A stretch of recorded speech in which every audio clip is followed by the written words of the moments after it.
Hey, welcome back, everybody. It's time again for another episode of Living Hope, the one show designed to provide inspiration, hope, and education for those living with pancreatic cancer. As we talk to the people dealing with this deadly disease every day, and those researching it and trying to find answers and hope and cure for the rest of us. With the woman who seems to have not just a direct experience here, she's got knowledge about this. She knows everybody in this space, and we're glad she's here in our space today. Roberta Luna, welcome. Well, thank you for that. I'm glad I'm here too. I'm glad to hear when somebody else is, because I'm sure not. That sounds horrible. I'm glad you're here, but well, we're all glad you're here. But you were diagnosed, was it 20 years ago? Yeah, 20 years, April 1st, so it's been 20 years. And they didn't give you a lot of hope that you'd be here 20 years later, 2 years later. No, they actually gave me none. It was pretty much go home, put your house in order. You know, you have 3 to 6 months, but with some chemo, maybe we can give you up to a year or more. Wow. So, yeah, Wow. It was not the news you want to hear, but, you know, again, it makes you want to do something. So we were talking, we had a guest that had to cancel today, so we're going to just kind of continue to keep the show alive and kind of just recap some points, a couple of things, like questions I had, and then we'll kind of look ahead and tease the show where it's going for the rest of the year. We're about halfway through. We were talking beforehand, and I thought that something was kind of an interesting topic that we could sort of broach. Do people just have certain predispositions to do better than others? COVID, cancer, other things. I mean, is there any logic behind your success? Did you do something totally different, or is it just you and the luck of the draw? Well, for one, I think being diagnosed early was probably a big luck of the draw. But and you talked about how you didn't go in, you were sort of accidental diagnosed, and then you kind of insisted that they look further because you lost your mother and father. Well, at that time, I'd lost my father, grandmother, and uncle. I lost my mother after my own diagnosis when I was doing treatment. Right. It was when she was diagnosed. But yeah, it was very, very difficult because they didn't want to. At that time, they didn't know a lot about it, apparently, and didn't think it was hereditary and thought I was too young and just didn't want to do anything other than wait and see. Right. And I don't like to wait and see. I'm not real good at doing that. So wait and see may not be the right answer. It probably isn't the right answer. Almost certainly isn't the right answer. So that was one thing. But I guess I know we've talked about it before, and maybe I'm being too personal here, but do you ever say, why me? I mean, how did I make it? And so many don't. It's not, I don't say why me. It's more like, why not me? I mean, I know. I love that. Why not? Well, You know, who else? I'm not special, and why I survive and others don't is a difficult question, and one that comes up, comes up a lot. And it's just, for whatever reason, I'm still meant to be here and to continue a fight in a different way than those that aren't here as long. But I wonder if you ever get approached to do a study. Wow. Because you were talking, for example, what started this, we were talking about COVID and everything else. Here we are 2 years into it. And many of us are just walking around like, I'm done. I'm not going to worry about it. If I get it, I get it. And there's some that just still haven't gotten it 2 years later. You were talking about your husband didn't get it, although he was exposed to you early on, and still hasn't gotten it. Your son, who had never gotten it, suddenly did, and yet his girlfriend live in the same house. They're not quarantining. They're young. They're not taking any precautions. She didn't get it. So what is it about? I was just reading a study about this. It said if you have not gotten COVID by this point in time, perhaps you got something. We're not sure what it is, but maybe there's something in you that's different. Yeah, we think there has to be some. I mean, they're semi-healthy. I mean, they're very active young people. Yeah, clearly it helps to be healthy. All those things, good. But right? you know, why it is just like with cancer. Why do some people get it and others don't?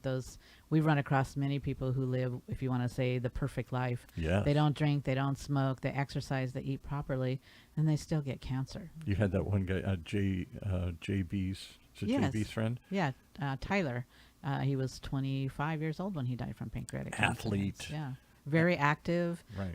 Lived, like you say, the perfect life. I mean, he wasn't a drinker, a smoker, very healthy, very active. But yet why did he get the cancer? And then you have people who don't care, they smoke, drink. Not that I want them to get it, obviously, but don't want to put anything out there. They should pay for all that. No, not that so much, but you just wonder, why is it that someone who lives that kind of a lifestyle seems to be untouched by anything, and why somebody else isn't. So one of the great mysteries, so we can only do what we can guess. do. We know that staying healthy helps. We know that getting it early helps. Has that been one of the reasons that the life expectancy, while still low, has increased dramatically in the 20 years you've done it. It's doubled basically from 5% to 10% survivability. Well, now luckily we're finally up to 11%, but I think a Wow, lot of it woohoo, is, okay. yeah, this year we went up to 11%. So I think that early diagnosis does help. And clearly that was part of the problem with this disease, continues to be part of the problem. If I have a lump in my chest, breast, arm, or something, I'm likely to notice it. If I have a tumor growing in my pancreas in the middle of my body, ain't nothing going to tell me it's there other than I feel tired, I feel weak, some other things. Maybe you get to jaundice or some other sorts of things, but the signs don't instantly tell you there's a problem there. No, because the symptoms can be so vague and different depending really on where the tumor is located. You can have, stomach issues, diarrhea, constipation, nausea, vomiting, no appetite, I got weight all loss, those today. fatigue. Exactly. See, there's some days like that. Backache. My mom had extreme itching. Itching. And So you go to the doctor and they give you some cream. That's exactly. it. That's exactly what was happening. And it wasn't until, they found she had lost a lot of weight. And very rare does this happen. She was in an exam and they actually felt it. Ooh, and that doesn't normally happen, but it's because she had lost so much weight and the tumor had grown to be Because so the big. pancreas is where? It's inside your body Yeah, somewhere. it lays more towards your back. It's behind your stomach. So when you're laying down and getting a normal exam, normally the doctors are not going to feel it. And like I said, the symptoms are so vague, it can be anything. A lot of people think it's a pulled muscles because some of them are very athletic. So they Right. have a backache. So they think maybe they just pulled a muscle or, a kidney infection. It's the last thing they normally look at is for pancreatic cancer. I've never asked you this, but it occurs to me, is there anything different about pancreatic cancer? All cancer is bad, all cancer is scary, but is there something about this that is more aggressive, or is it just we get to it too late? I think a lot of it is it's hard to treat. The tumor itself is very unique. I've had my doctor explain it to me as think about the hard-shelled peanut M&M. Okay. It's hard to break through to get the treatment, the chemo or whatever to the tumor itself. So that Because makes it's it, encased in something? yeah, it's like it protects itself. Wow. And then because the location of it, it's very difficult to get to. And then again, because of, all the symptoms, the only way right now to really diagnose pancreatic cancer is the test is very invasive. It's nothing simple like, not that a mammogram is really simple or comfortable, No. but it's easier to do. Right, a mammogram you can. Yeah. Or, do something. for men, the prostate, you can go in and get a blood test. Right.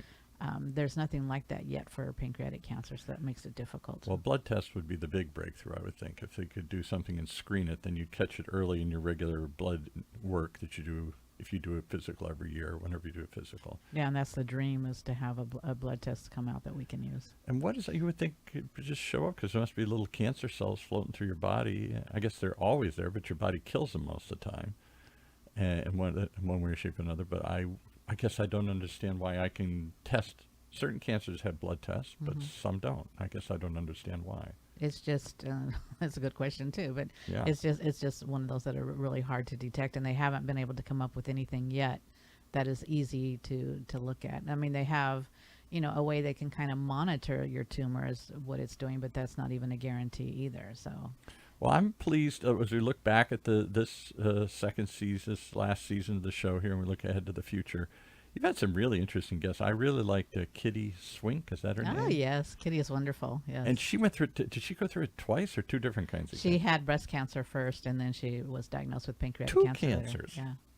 Oh, Yes. my goodness. And still with us and Yep, still fought fighting. them both, and is I would call her, I guess, a rebel warrior. Yeah, right. Exactly. And people would know her. She was married to, is it Armin? Yes. And he was Quark on Deep Space Nine. Those of us who are geeks, not you. We learned that you're not a Star Trek geek, but I was. And she, Yeah, of course, thanks. was on the show and Babylon 5 and some other shows. So you'd recognize her as an actress. And she talked about we still got to get Jonathan Frakes on the show. Jonathan Frakes, because I'm a Star Trekkie. Yeah. He was Commander Riker and the director of a number of the series and a number of the movies. He became even more successful as director of this series. And she said his brother, I think, died Yeah. of pancreatic He lost cancer. his brother to pancreatic cancer, and he's become involved as well with the Pancreatic Cancer Action Network, and he had a team for Purple Stridus. Kitty did, I believe it was the same team. They were on this, had started We a team. got to get a Star Trek team. We got to play up the Star Trek connections and stuff here. So it can hit anybody, big or small, rich or poor, old or young. It doesn't discriminate. Not at It's a all. equal opportunity attacker here.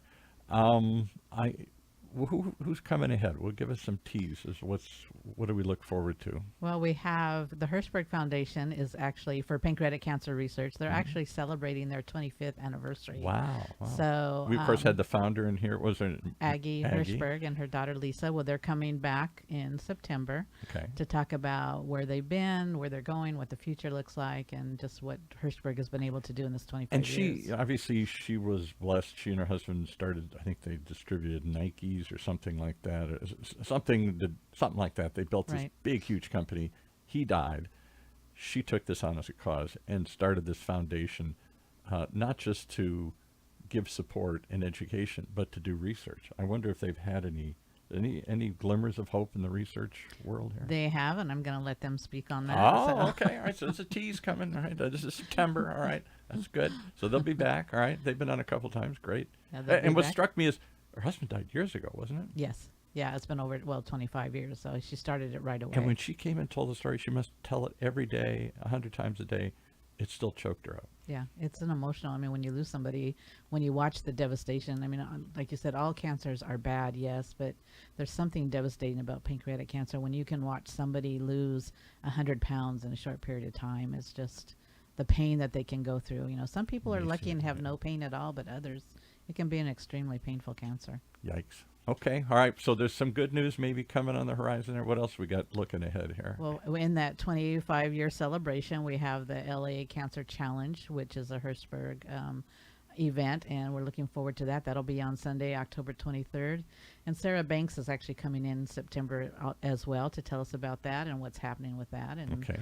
where we're They with do that. some great events. Not that PanCan and the other organizations don't, but they do some really high-profile ones. Yeah, they're Maybe because they're in L.A. that's it. The LA Cancer Challenge is great, and then they also do the LA Marathon. They have a team for the LA Marathon, and I'll have Martin Fongo come and talk about that in probably closer in Did November. you run a marathon?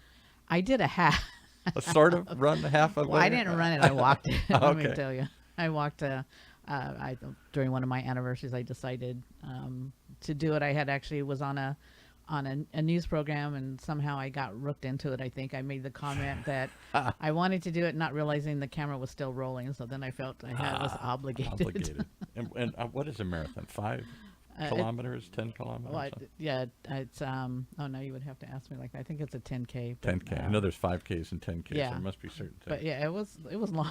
It was long. But I had the support of Julie Weiss, actually, the marathon goddess, was the one who got me kind of into she's it. been on the show. Yeah, so that was good. But and I had a lot of support when I did that. PanCan showed up. A lot of the staff showed up. My friends showed up to kind of So it's push amazing. me over that line. It's amazing to me that when people are pushed to the wall, as you were, as you still are, as Kitty was, as others you've mentioned here, some react and say, I ain't quit, I ain't giving up, and some it becomes a new cause for life.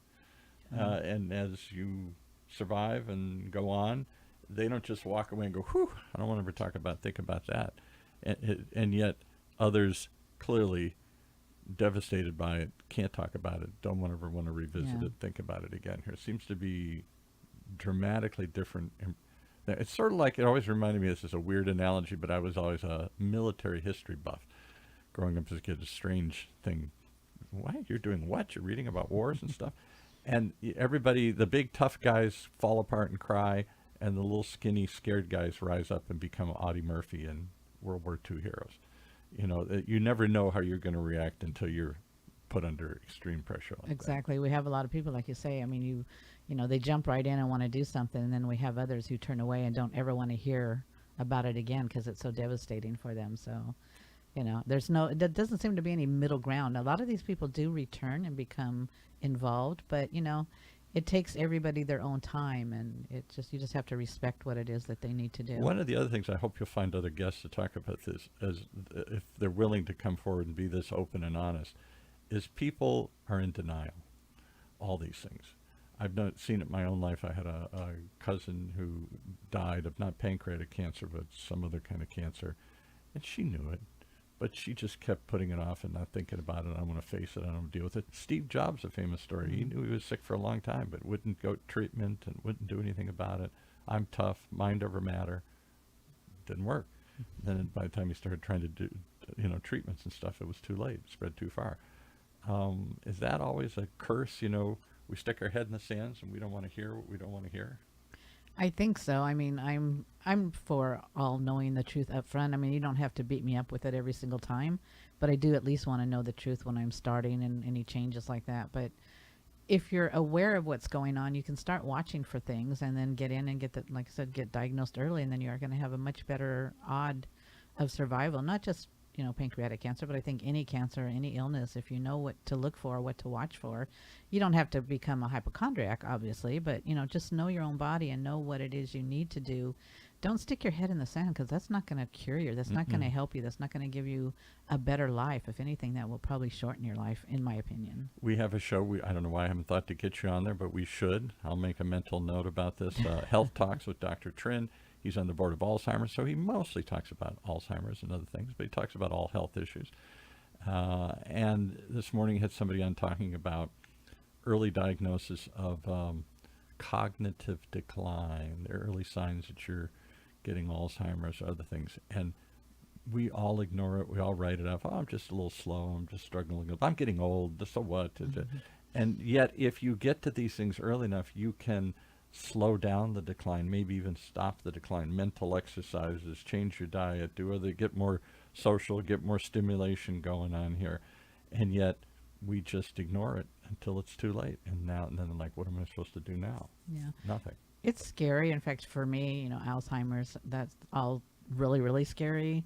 I think I'm more scared of that than I even was of pancreatic cancer, only because of the way it changes your life. And to me, it's very hurtful not to be able to remember things and remember people. It's funny you say that, but they made that claim this morning. I thought, well, that's just because they're in this field. But they said they claim studies show that it's the most frightening thing people face. Cancer, I'll deal with. A heart attack, a stroke, I'll find a way forward.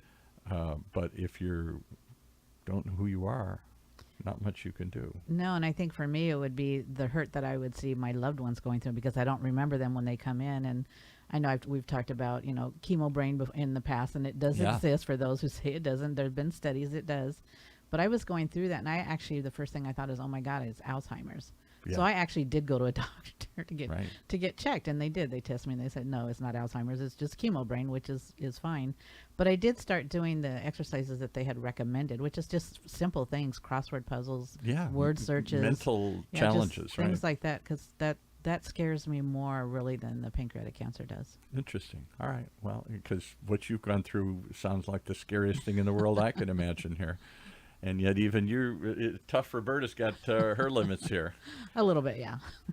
All right, so anything else we should tease and coming up here? Any other ones you know of right now that might attract attention? You've had a wide diversity of people. The one that's, I still say, struck me the most, I'll say this every time we do a review show, there's 2 or 3 that stick out in my mind. One was the young boy who never met his father, who's become... His father dies of pancreatic cancer as he's being born.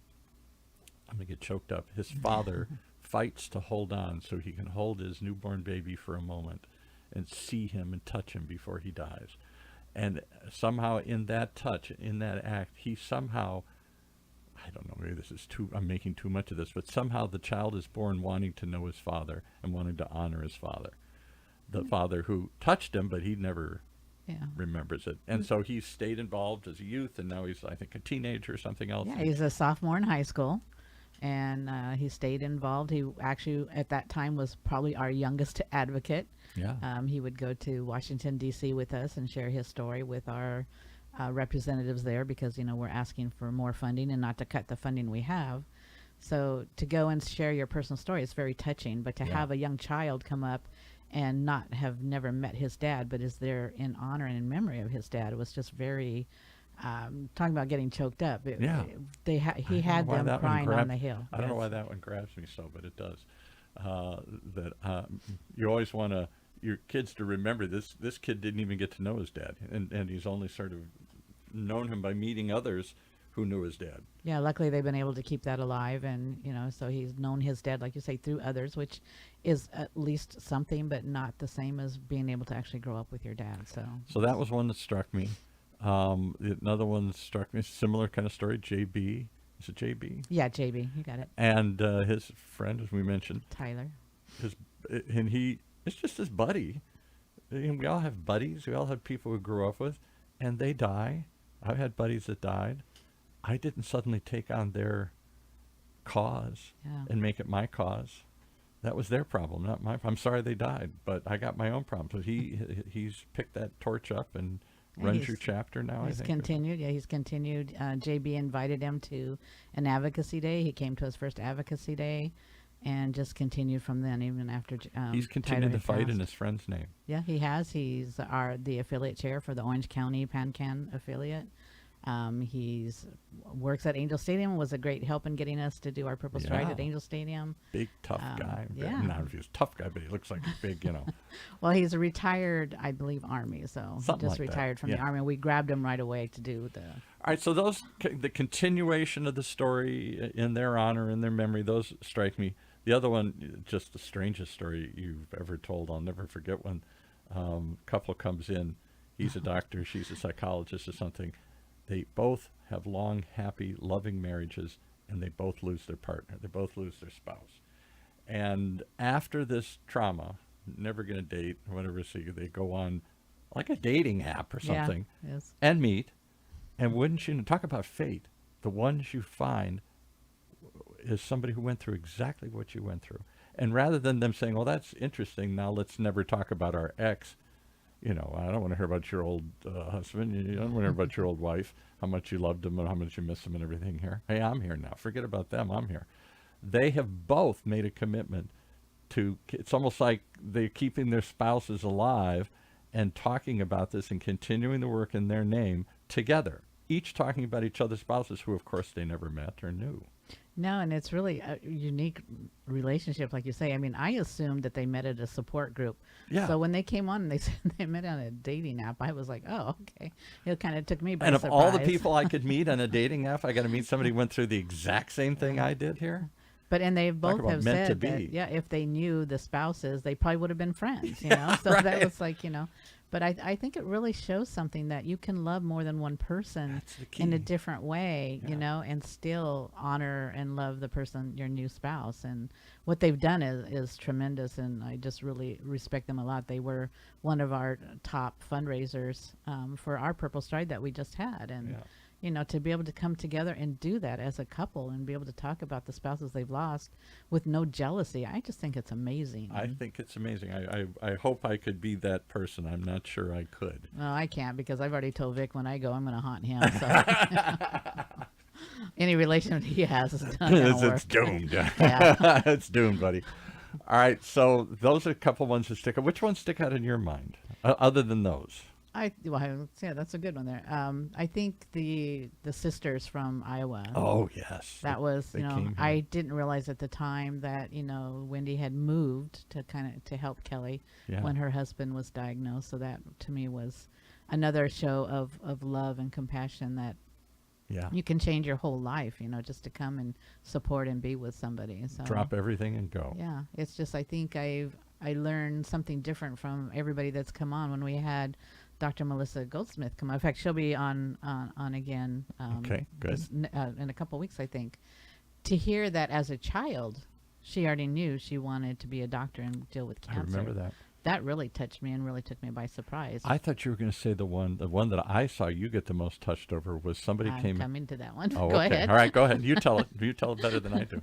That was when, if you're talking about the same one, when Colleen came on and was sharing the story about her husband. Yes. And I found out that he had done a clinical trial for the drug. Early on. Before meeting, because I didn't know them then, but that he had actually been on the clinical trial for the drug that I had been using later. And it was just part of the group that paved the way, that proved that drug was worthwhile keeping. But if not for people like him, would that drug have come to market and helped save you? Exactly, and he was a very, open and wanted to help others as well, and was willing to do that clinical trial. And it wasn't an easy clinical trial. It wasn't easy for him to go through and for his family and his two daughters to watch. But they all agreed and they all did it. And I was very choked up because I didn't know that until she said it that day, and hearing him say that, hearing her say that he had been on that clinical trial did choke me up, because I had used that drug up until 2018 was the last time I used it. Yeah, So. he was part of the group that paved the way for that to make it into the Exactly. market here. Well, I think you're paving the way. You're showing the way. This is a path. It is a journey, as you say. It isn't just I get it and I get better, or I get it and I die, or I get it and something that's over and I never think about them again. This is a journey of survival, a journey of struggle, and a journey of remembering and hoping that whatever I go through will benefit others.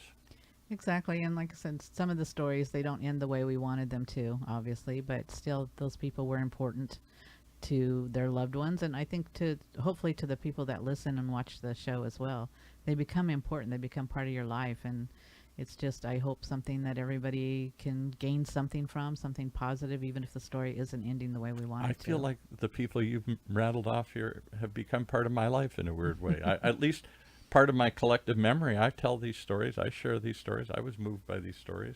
I don't know anybody that died of pancreatic cancer.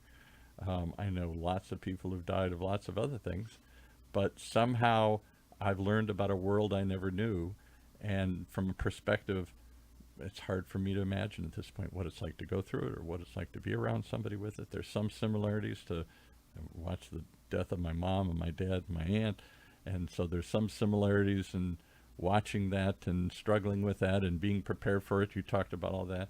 The other show I love is when you talked about oh my goodness, getting together, talking about funerals and arrangements and all that. I thought, wow, we're not going to go there, are we? And you're like, no. And then it was like actually kind of fun and interesting. You were talking about it. Let's put the fun back in funerals. There you go. I don't know if they were ever fun, but we want to put the fun in there anyway. I mean, you spoil it, right? But let's not run from the subject. Yeah. Well, you really can. And I did learn, because when my dad, we didn't know what he wanted, and we learned from that by asking my mom what it was she wanted, which made things a lot easier, because we were able to honor her the way she wanted to be done, and not just guess and not know what to do. So it's a tough enough time to go through without trying to have to figure this out, and the trauma and the stress and the guilt and all the other things that can come up if you're not sure what to do. Exactly. And today, since you brought that up, this month is actually Make a Will Month. So that's what it is. That was supposed to be today's guest. Yes, he was supposed to come on and tell us how to do that. So, the best time to do it is now. Don't wait till you get sick. Don't wait for anything. Just get it done, do it, get it over with, and you'll be happier. Your family will be thankful. Can I admit I don't have a will? Then you need to get your will done, Paul. Yeah, you really do. I really don't. I never think about it. It's just, it makes it so much easier. If something were to happen, then your wife will know what you want, and she can honor you. Whether it's, you're in the hospital on life support, people need to know what it is you want to have done. So it's really important. I'll be embarrassed, first person to say, it's one of those things I keep saying, yeah, I'll get to that. And then I never think about it. We did too. And I think I've said before, one of the worst things and the best things my doctor did say to me was, go home and get your house in order. And that's what he was talking about exactly, was go home and get your will made. And it angered me, but at the same time, it made me realize he was right. But it also made me decide I'm going to fight and prove I'm not going right now. But I'm still going to get my will done. So at least, I mean, you can step off a curb. So, Where there's a will, there's a way. There you go. All right. All right. Well, it's been a fascinating journey so far. I look forward to where it's going. It's been filled with pain and happiness. It's been filled with inspiration and sadness. It's been filled with every human emotion I can think. It's real. It's the real stories of people and what they're really going through. And that is in a world where there's too much fake and phony and processed and everything's perfect. Everybody's airbrushed their life onto Facebook and everything's no problems. I think it's refreshing to hear real people telling real stories. Well, I hope so. And for those, I mean, sometimes the subject matter might be a little bit difficult to listen to, but if you can't listen to it right now, that's fine. It'll be out there in a podcast somewhere. You can find it, you can come back to it, or you can share it with somebody when they need. There's stories. Stories are what keep us going. All right. Well, I got to get going because I've dragged on too long here. You're looking at the clock, and Well, that's because I was going to do the real quick, as long as you speak my name, I shall live Yeah, forever. please go ahead. Actually, I think we did that with a lot of names we talked about today, so I just want to honor all those people that we have had on the show and have talked about their loved ones, as difficult as the story may have been, but just to thank them for being open and honest, and your loved one does live with us, so thank you so much. Well, thank you for putting this show together and producing it and helping it stay on the air. And if anybody wants more information about you or anything else, any place you ever, well, you don't really tout any place to send people here. Is there any place you want to, if they want to share their stories or Yeah, they support can- the cause or anything else here? They can actually email me at livinghope2055@outlook.com. Or if they can find us on Facebook, they can go there. We're also on Twitter, Instagram, so they can just put something in the message. Just give me some way to contact them. Okay. All right. You've had some people reach out. A couple of them become guests and Yes, stuff. they right? have, yeah. All right. Good. All right. Well, we'll look forward to, this is kind of our halfway point of the year here, and we wanted to kind of look back and look ahead and share some memories. I thank you for doing it, and look forward to next week as we bring you some live guests here on Living Hope, a weekly show designed to provide hope, inspiration, and education for those living with pancreatic cancer, sharing the real-life stories of those really affected by this deadly disease and how they deal with it on a daily basis. If you'd like to share your story, we gave you some places, or you can contact us here at the station. And if you or anyone you know needs more than a story, you need real help right now, there's lots of places to go to. We'll give you one of them. Patient Services at 8772-PANCAN. That's 877-2, Pancreatic Cancer Action Network. For the OC Talk Radio Network, I'm Paul Roberts, thanking you for tuning in, hoping you'll share this with somebody, and hoping that today something we've said will help put a smile on your face. Bring you back again as we continue to share stories. Thanks so much.